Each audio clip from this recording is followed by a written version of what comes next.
Murder की शुरुआत होती है दिल्ली के एक छोटे से इलाके गांधीनगर से, जहां एक 32 साल का लड़का अपनी यूपीएससी की तैयारी कर रहा था। और यह उस तैयारी को 2017 से कर रहा था। इसका नाम था रामकेश मीना।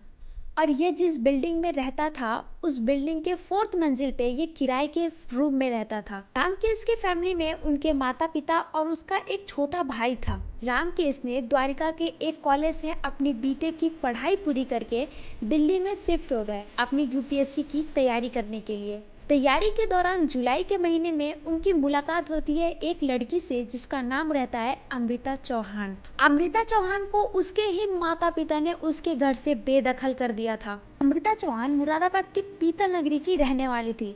इनके फैमिली में माता पिता और इनका एक भाई था।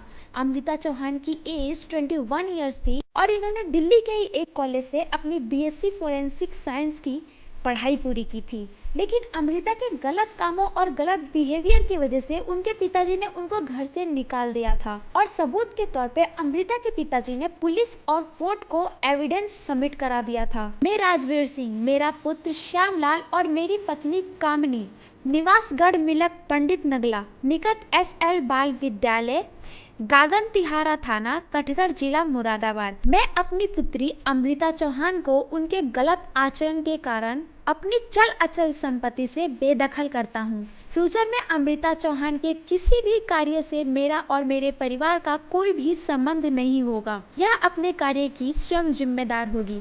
अमृता ने रामकेश को ये सारी बातें बताई। अब अमृता के पास रहने को कोई घर नहीं था, तो रामकेश जिस घर में रहा करता था, अमृता को उसी घर में लेके गया। लेकिन रामकेश को ये नहीं पता था कि उसकी छोटी सी गलती उसका जान भी ले सकती है। रामकेश अमृता के साथ जुलाई से लेकर सितंबर तक लिव इन शिप में रहा। अब लिव इन शिप का मतलब होता है बिना शादी के हस्बैंड वाइफ। लास्ट सितंबर तक अमृता के पास एक कॉल आने लगा और यह कॉल अमृता के एक्स बॉयफ्रेंड सुमित कश्यप का था, जिससे इसकी बात बंद थी। सुमित का एज था 27 ईयर्स। सुमित भी मुरादाबाद का रहने वाला था, जहां की अमृता चौहान रहने वाली थी। सुमित एक एलपीजी गैस डिस्ट्रीब्यूटर था। सुमित को गैस के बारे में फुल नॉलेज थी। अमृता रामकेश को छोड़कर सुमित के पास आ गई। अमृता ने रामकेश के पास फ़ोन करके कहा कि उसकी जितनी भी प्राइवेट फ़ोटो और वीडियो हैं, रामकेश डिलीट कर दे। लेकिन रामकेश उसकी बातों को इग्नोर कर दिया। अमृता ने फिर बाद में फ़ोन किया और कहा कि जितने भी फ़ोटो और वीडियो हैं वो उसे डिलीट कर दे। लेकिन रामकेश ने उसकी बातों को फिर इग्नोर कर दिया। अमृता को डर था कि रामकेश उसकी फ़ोटो और वीडियो को लीक ना कर दे, इसलिए दोबारा अमृता ने रामकेश के पास फ़ोन किया और फिर उसे फ़ोटो और वीडियो डिलीट करने को कहा। लेकिन रामकेश ने इस बार साफ मना कर दिया।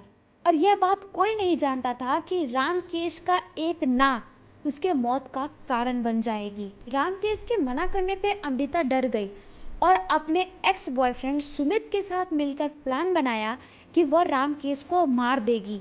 इस मर्डर में सुमित ने अपने एक फ्रेंड को भी शामिल किया, जिसका नाम था संदीप। संदीप की उम्र 29 साल थी और संदीप ने ग्रेजुएशन पूरा करने के बाद सीजीएल की तैयारी कर रहा था। और संदीप भी उसी जगह से रहने वाला था जहां से अमृता और सुमित रहने वाले थे, मुरादाबाद।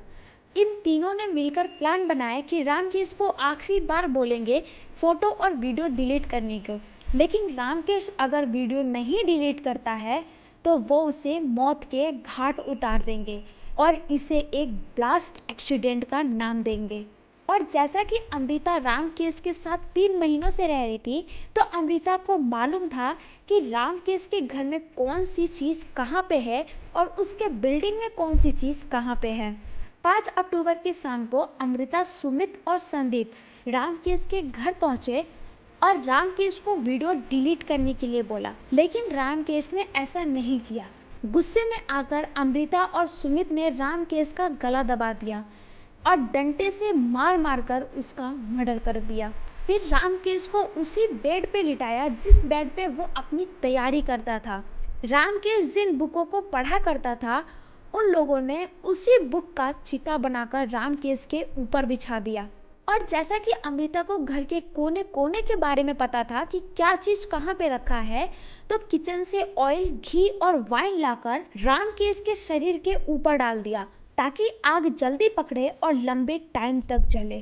फिर अमृता का एक्स बॉयफ्रेंड सुमित, जो कि एलपीजी सिलेंडर का डिस्ट्रीब्यूटर था, उसको गैस के बारे में फुल नॉलेज थी। वह किचन में जाता है और वहां से गैस खोल कर लेके आता है, गैस का पाइप निकाल देता है और उस गैस को लाकर रामकेश के सर के पास रख देता है। अब उसको पता था कि कितने देर में गैस निकलेगा और कितने देर में आग लगेगी, और वह धीरे धीरे गैस को खोल देता है।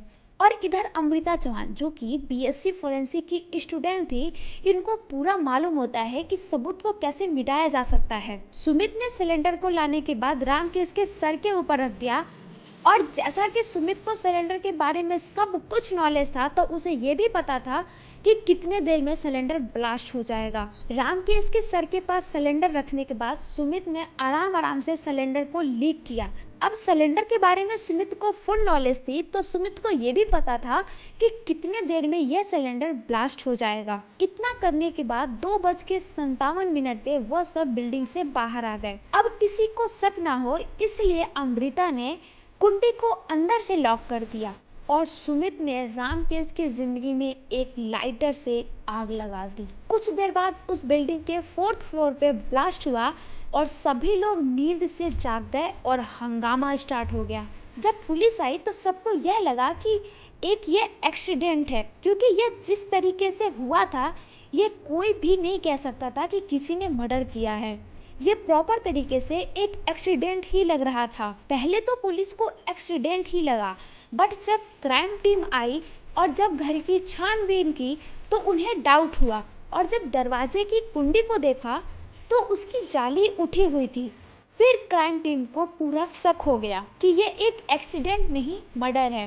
गली के हर एक कैमरे को क्राइम टीम ने छानबीन किया और उसकी फुटेज निकालना स्टार्ट कर दिया। फुटेज देखने के बाद अमृता चौहान का सच्चाई पता चला। सीसीटीवी फुटेज में उस बिल्डिंग से 2:57 पर 2 लोग अपने मुंह को बांधकर बाहर निकल रहे थे, और कुछ देर बाद एक लड़की अपने ही फेस को बांधकर बाहर निकल रही थी। वो कोई और नहीं बल्कि अमृता चौहान थी। जब क्राइम टीम ने अमृता के फोन का लोकेशन चेक किया तो लास्ट लोकेशन अमृता का वहीं पे बता रहा था जहाँ पे रामकेश का घर था। पुलिस ने अमृता को 18 अक्टूबर को मुरादाबाद में पकड़ा और 21 अक्टूबर को सुमित को पकड़ा और 23 अक्टूबर को मुरादाबाद में ही संदीप को गिरफ्तार किया। यह घटना ऐसे हुई, एक भरोसे और रिश्ते को चकनाचूर करके रख दिया।